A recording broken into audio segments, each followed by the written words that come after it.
Shalom Bapak Ibu yang dikasihi Tuhan.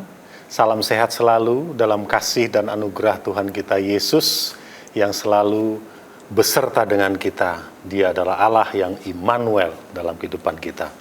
Bapak Ibu yang dikasihi Tuhan, beberapa waktu yang lalu saya pernah menyampaikan atau saya pernah sharing firman Tuhan yang saya ambil dari Mazmur 138 ayat pertama. Nah, kali ini saya akan kembali ke Mazmur 138. Tetapi kali ini kita akan lihat dalam ayat yang ketiga. Mazmur 138 ayat yang ketiga. Saya akan bacakan bagi kita semua. Tentunya perikopnya sama seperti beberapa waktu lalu yang pernah saya sampaikan. Nyanyian syukur atas pertolongan Tuhan. Ayat yang ketiga berbunyi demikian. Pada hari aku berseru, Engkau pun menjawab aku. Engkau menambahkan kekuatan dalam jiwaku. Satu kali lagi saya akan bacakan. Pada hari aku berseru, kata Daud, Engkau pun menjawab aku. Engkau menambahkan kekuatan dalam jiwaku. Saudara yang dikasihi Tuhan, melalui ayat ini ada 3 berkat rohani yang kita bisa temukan di dalamnya. Tentunya memang ayat ini diungkapkan oleh Daud berdasarkan pengalaman yang dia alami. Tetapi dari pengalaman yang dialami oleh Daud, kita juga bisa mengalami hal yang sama. Sehingga saya katakan tadi ada berkat rohani tentunya yang kita dapatkan dari ayat ini. Dan dalam ayat ini ada 3 berkat rohani yang kita bisa pelajari atau yang bisa kita dapatkan. Berkat rohani yang pertama, Tuhan selalu punya waktu untuk kita. Nah, melalui ayat ini kita bisa melihat bahwa Tuhan punya waktu, selalu punya waktu untuk kita. Nah, dalam ayat ini kita lihat tadi dikatakan pada hari aku berseru, ada kata hari atau pada hari. Nah, kata hari ini mewakili waktu. Baik itu Senin, Selasa, Rabu, Kamis, Jumat, Sabtu, dan Minggu. Kata hari ini juga mewakili bulan. Karena kita tahu dalam 1 bulan ada beberapa hari. 28, 30, 31. Kemudian kata hari ini juga mewakili tahun. Nah, artinya apa? Pada hari aku berseru, kata Daud, itu artinya berbicara bahwa setiap saat, kapanpun Daud berseru kepada Tuhan, Tuhan menjawab, Tuhan merespon. Nah, ini berkat rohani yang pertama yang kita dapatkan dalam ayat ini, bahwa Tuhan selalu punya waktu untuk kita. Untuk siapa? Untuk orang yang berseru kepada Dia. Nah, kalau kita melihat kata berseru dalam bahasa aslinya, ini memakai kata kara. Salah satu pengertian dari kara ini adalah memanggil dengan cara menangis. Kata berseru di sini ini berarti dengan menangis, memanggil nama Tuhan. Kata menangis ini menunjukkan kesungguh-sungguhan. Jadi orang yang berseru kepada Tuhan, orang yang memanggil nama Tuhan dengan sungguh-sungguh, dikatakan Tuhan menjawab mereka. Nah, sekali lagi melalui poin yang pertama atau pelajaran rohani yang pertama, dari Mazmur 138 ayat yang ketiga ini, Tuhan selalu punya waktu untuk kita. Tuhan selalu punya waktu untuk saya dan Bapak Ibu yang dikasihi Tuhan. Pertanyaannya, kalau Tuhan selalu punya waktu untuk kita, apakah kita selalu punya waktu untuk Tuhan? Ini menjadi pertanyaan bagi kita semua yang tentunya kita semua yang bisa menjawabnya secara pribadi, lepas pribadi. Tuhan selalu punya waktu untuk kita. Apakah kita juga selalu punya waktu untuk Dia? Ini pertanyaan yang perlu kita jawab secara pribadi, lepas pribadi dalam kehidupan kita masing-masing. Kemudian, berkat rohani yang kedua, dari ayat yang ketiga ini, atau Mazmur 138 ayat yang ketiga ini, selain Tuhan selalu punya waktu untuk kita, Tuhan, atau poin yang kedua, berkat rohani yang kedua, Tuhan merespon seruan kita.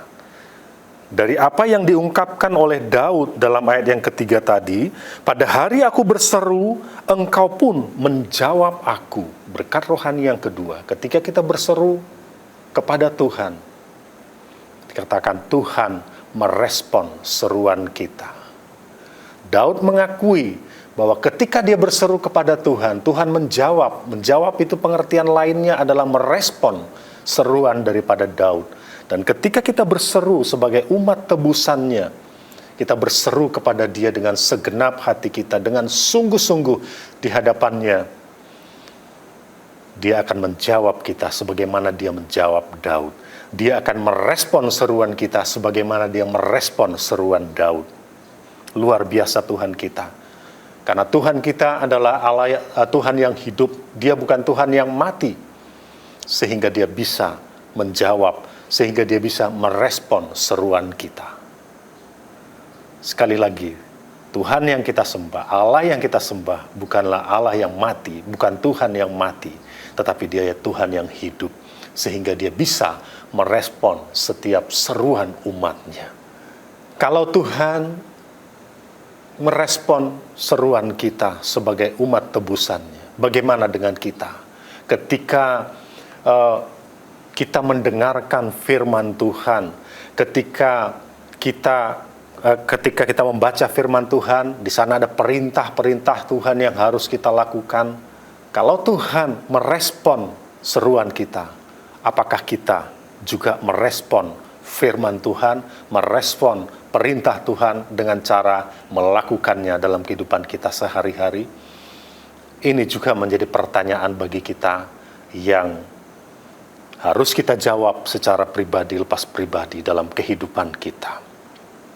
Itu berkat rohani yang kedua. Kemudian berkat rohani yang ketiga dari ayat yang ketiga ini, saya akan bacakan sekali lagi ayat yang ketiga ini secara keseluruhan. Pada hari aku berseru, engkau pun menjawab aku. Engkau menambahkan kekuatan dalam jiwaku. Berkat rohani yang pertama, Tuhan selalu punya waktu untuk kita. Berkat rohani yang kedua, Tuhan merespon seruan kita. Tuhan merespon seruan umatnya yang dikasihinya. Saudara dan saya adalah umat Tuhan, umatnya yang dikasihinya. Tentunya ketika kita berseru, Tuhan akan merespon.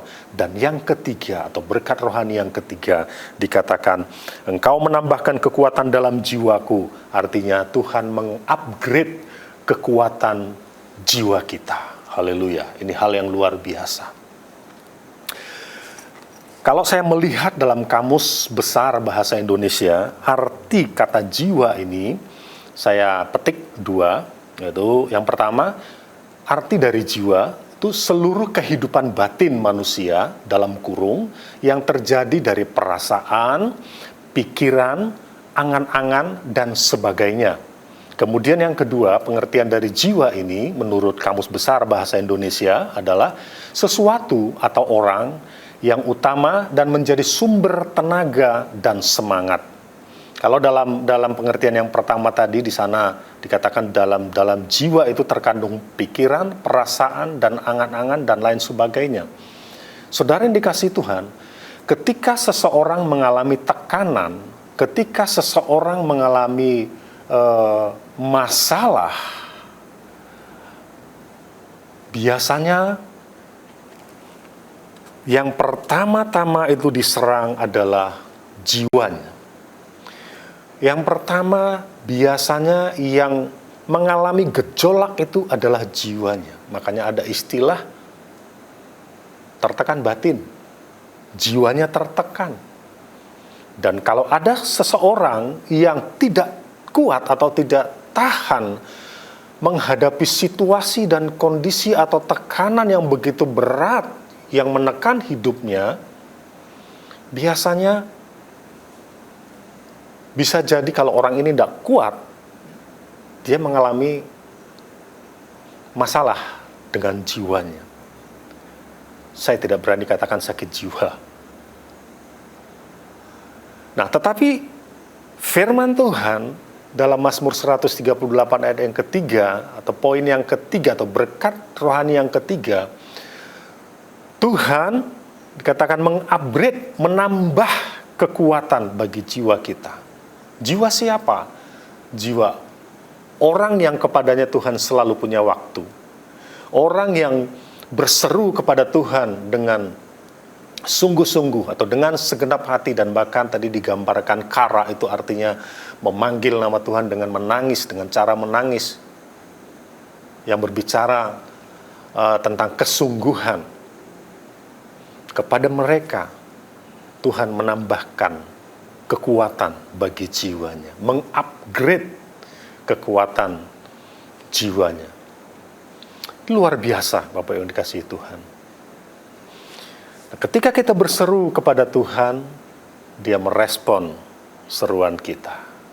Dan bukan hanya merespon, tetapi Dia juga menambahkan kekuatan bagi jiwa kita, mengupgrade kekuatan jiwa kita. Nah, kalau Tuhan menambah kekuatan bagi jiwa kita, sehingga kita bisa melewati hari-hari kita dengan begitu, dengan memiliki kekuatan yang daripada Tuhan, jiwa kita dikuatkan. Bagaimana dengan kita? Kalau Tuhan menambahkan kekuatan bagi jiwa kita, apakah kita bisa berkata pada jiwa kita, "Hai jiwaku, pujilah Tuhan." Kepada jiwa kita, kita berkata, "Hai jiwaku, muliakanlah Tuhan." Setelah Tuhan memberikan atau mengupgrade kekuatan bagi jiwa kita, apakah kita meresponnya dengan berkata bahwa aku hendak memuji Tuhan dengan segenap jiwaku? Nah, ini juga menjadi pertanyaan yang bisa kita jawab secara pribadi dalam kehidupan kita masing-masing. Nah, Bapak Ibu yang dikasihi Tuhan, biarlah kita menjadi anak-anak Tuhan yang senantiasa terus menyadari bahwa Tuhan selalu punya waktu bagi kita. Jangan pernah berkata, Tuhan meninggalkan kita. Jangan pernah berkata bahwa Tuhan tidak ada bersama dengan kita. Karena Tuhan sendiri sudah menjamin bahwa Dia adalah Allah Immanuel, yang artinya Allah beserta kita. Dan bahkan Yesus berjanji bahwa Dia akan menyertai kita, yang artinya selalu bersama dengan kita sampai pada kesudahan zaman. Dan jangan pula pernah berkata bahwa ketika saudara dan saya berseru kepada Tuhan, Tuhan tidak mendengar, Tuhan tidak merespon. Ketika kita berseru kepada Tuhan dengan sungguh-sungguh, dengan segenap hati kita, percayalah bahwa sebagaimana Dia merespon seruan Daud, demikian pula Dia merespon seruan kita, umat yang dikasihinya. Dan bahkan ada nilai tambah yang Tuhan tambahkan pada jiwa kita, yaitu Dia mengupgrade kekuatan jiwa kita. Nah, oleh sebab itu, mari Bapak Ibu dikasihi Tuhan, kita lewati, kita warnai hari-hari kita dengan selalu percaya kepada Tuhan kita Yesus. Dan jangan biarkan kepercayaan kita ini terkontaminasi oleh ketidakpercayaan. Karena kita percaya Dia selalu punya waktu untuk kita. Dan bahkan Dia selalu ada bersama dengan kita di setiap musim hidup kita. Haleluya. Puji Tuhan. Amin.